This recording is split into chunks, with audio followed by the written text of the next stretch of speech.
میں یہ جانتا ہوں کہ یہ بات حیا کے خلاف ہے، لیکن ویڈیو مکمل دیکھیں تاکہ علم حاصل ہو۔ عورتیں تمہاری کھیتیاں ہیں، اپنی کھیتی میں جس طرح سے چاہو آؤ۔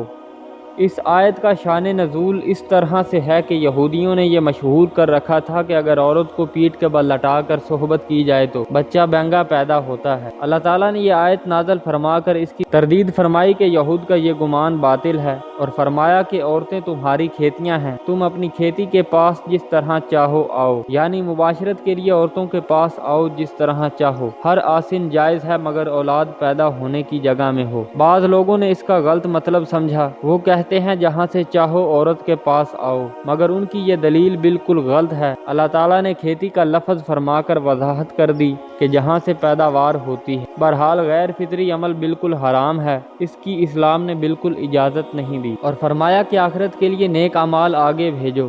نیک اعمال وہی ہیں جو اللہ تعالیٰ کی فرما برداری میں کیے جائیں، اور اللہ تعالیٰ سے ڈرتے رہو کیونکہ تم اس سے ملاقات کرنے والے ہو۔ اس دن کے خوف سے اللہ کے کسی حکم کی خلاف ورزی نہ کرو، کیونکہ اللہ تعالیٰ تمام اعمال کو دیکھ رہا ہے۔ اللہ تعالیٰ ہمیں ہر قسم کی پرہیزگاری نصیب فرمائے، آمین یا رب العالمین۔